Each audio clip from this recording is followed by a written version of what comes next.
Good morning and welcome. It's Corporate Governance Platform brought to you by the Institute of Chartered Secretaries and Administrators of Nigeria, ICSAN. I'm Funmi Omoboriu. On the program this morning, we want to take a look at the importance of induction and continuing education of directors. Let me quickly remind you that ICSAN is a leading recognized professional body in Nigeria that's dedicated to enhancing the status and practice of corporate governance and public administration. ICSAN is the only professional body authorized in Nigeria to conduct examinations leading to the qualification of chartered secretaries and administrators. On the program this morning, I have in the studio Miss EMEM ABBAS-INYANG, ACIS, immediate past treasurer of IBOM state chapter of ICSAN. Good morning, Ms. Inyang. Good morning. Thank you for joining us on the program this morning. Thank you. It's my pleasure. All right. Also, right here in the studio is Mr. Kayode Ketefe, FCIS, Head of Research, ICSAN. Good morning, Mr. Ketefe. Good morning, Fumi. Happy to have you back. Good to be back. All our guests, Ms. EMEM ABBAS-INYANG, ACIS, you are welcome, and all our listeners. Thank you very much for listening to us. All right. So we're going to take this message and we'll be right back. To stay here. The world is constantly evolving into a knowledge-based economy where skills and competencies constitute the lifeblood of public and corporate governance. You therefore need to empower yourself to fit into this new world by gaining basic knowledge and improving your skill set in the governance-focused disciplines. That is why every aspiring as well as practicing professional in governance field needs ICSAN. ICSAN. What is ICSAN? ICSAN is a leading statutorily established professional body dedicated to enhancing the status and practice of corporate governance and public administration. ICSAN members are trained as chartered secretaries and administrators. Who are chartered secretaries and administrators? Chartered secretaries are high-ranking governance professionals with a broad base of skills, unique amongst other professions. They are trained in law, finance, accounting, administration, strategy development, and corporate governance. In today's world, chartered secretaries and administrators discharge a wide range of duties and responsibilities, including functioning as chairmen of companies, executive directors, non-executive directors, company secretaries, risk managers, compliance managers, board evaluators, and corporate governance evaluators. That is interesting. How then do I become a chartered secretary and administrator? Good. Go to the Institute's website, www.icsan.org. You can also visit the National Secretariat of ICSAN at Plot 6, Elephant Cement Way, Alausa, Ikeja, Lagos, to get full information how to become members. ICSAN, the hub of governance professionals. All right, as I said earlier, we're taking a look at the importance of induction and continuing education of directors. All right, Ms. Yang, let's begin this way. Let's look at the term induction of directors. What does this connote?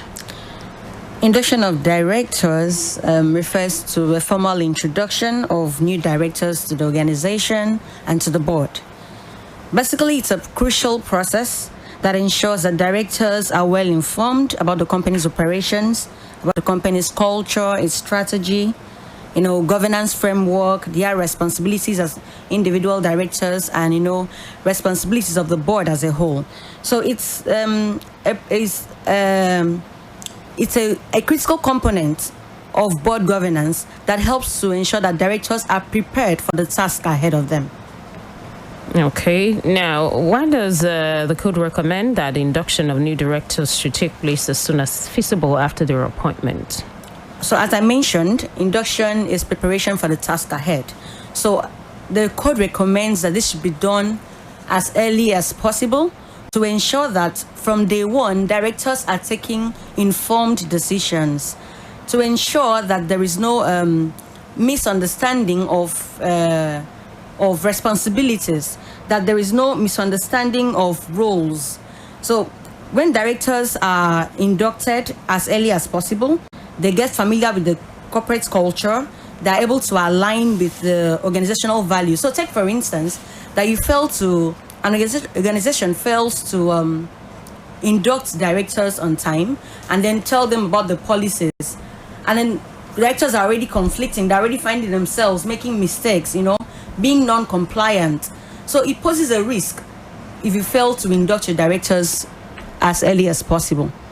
Let's establish, the difference of, because induction of directors and continuous education of directors.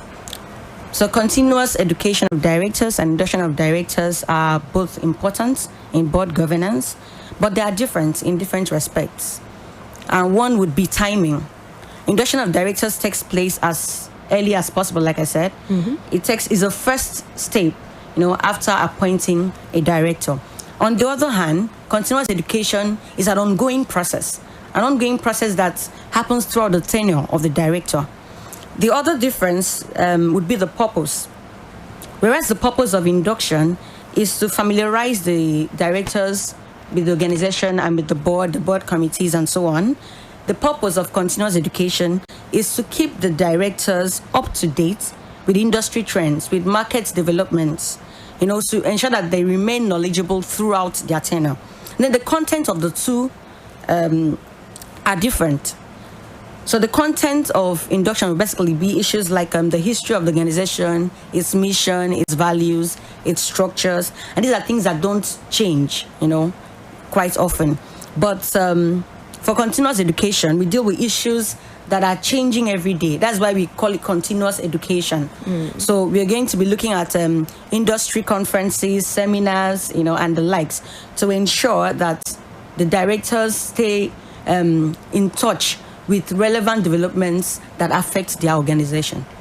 Great. You're still going to expatiate on that because the code provides that all directors should participate in periodic, relevant, continuing education programs to update their knowledge and skills, keep them informed of new developments in the company's business and operating environment. I want to, it's just a follow-up to, what you said earlier. I just wanted to expatiate a little bit on the import of this provision. So, like you said, it's a follow-up. So, to add more to the value of continuous education, if you want to enhance governance in your organization, then you should ensure that all directors are well-versed with the best practice.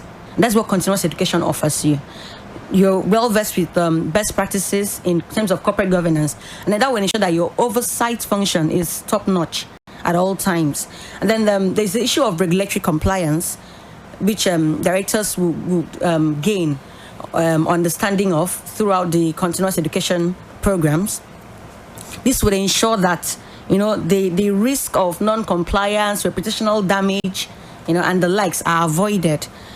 Now, if you look at the recommendation, it says all directors should participate. The purpose is that you don't want to have a weak link on your board.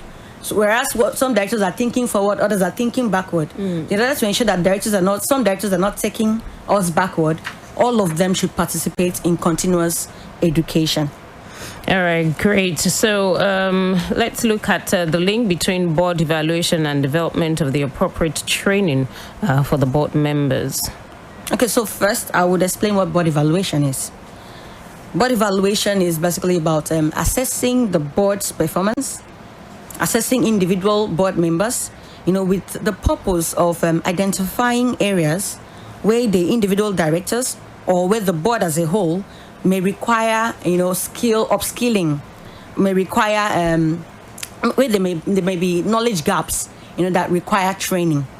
So you see that after a board evaluation, you'll be able to gain insights to the training needs of the board of directors, and then the training plan will be developed in a way that it's tailored to the current needs of the organization. So the things you would gain from linking your board evaluation to training development or training plan would be one, customized training, because the training would be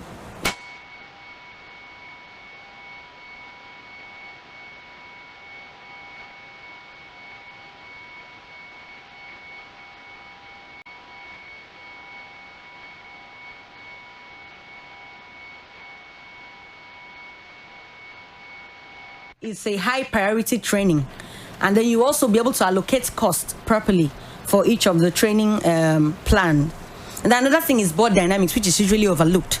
Okay. In the course of board evaluation, you would be able to pick up maybe communication gaps, ineffective decision-making processes on the board. And then trainings like leadership training, conflict management, and all those things, which are things that can actually stall, the progress, the effectiveness of the board of directors. So it is important to connect board evaluation to training, to foster a proactive approach to your training development plan. Great. Another provision of the code is that training programs should be at the company's expense, but should not be such that puts undue strain on the company's finances. The question I'm asking is, what would be the guiding principle in attaining equilibrium between these two ends? Okay. So the first thing that would come to the mind of an ordinary person would be a cost-benefit analysis.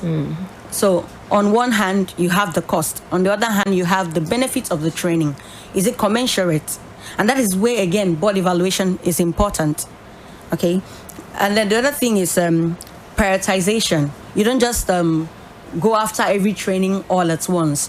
After your board evaluation, you have to prioritize the needs of the organization, and then also, based on the priority, you determine how much you want to spend on what training. Another important thing to look at in terms of cost management, that's how I'll put it in summary. Okay. Cost management would be leveraging in-house expertise. That should go without saying.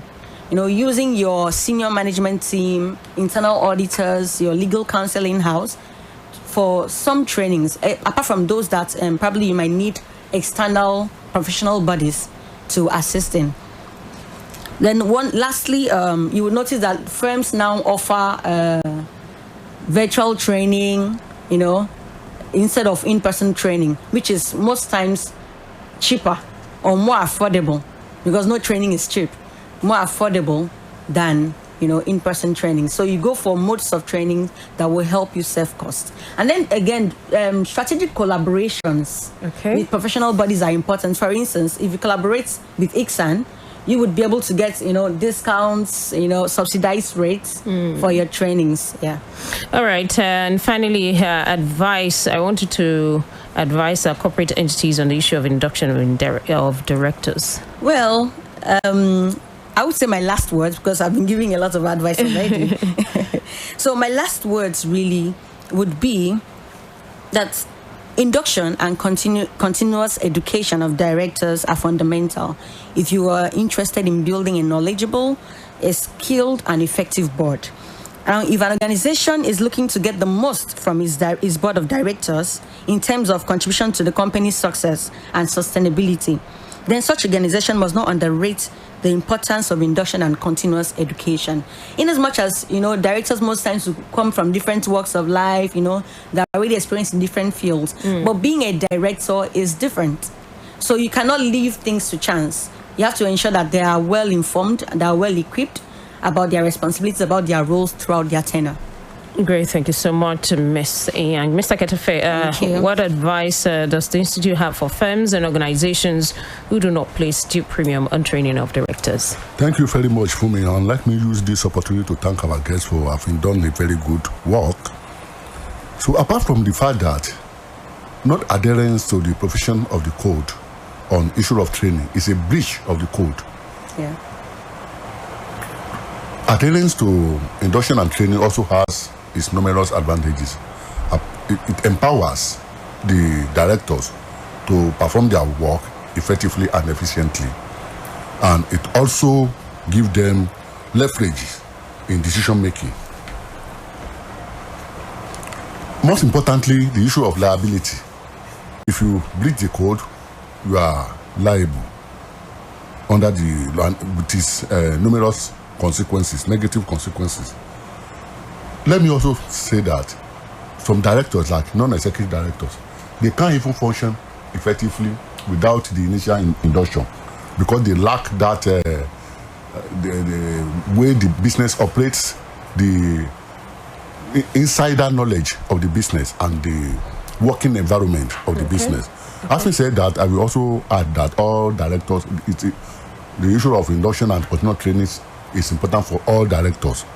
Last but not the least, the Institute of Chartered Secretaries and Administrators of Nigeria can also help in this regard by providing top-notch training. If you look at our training calendar, you will see that the issue of the team of induction and continuous education of director is a recurrent team. It comes again and again.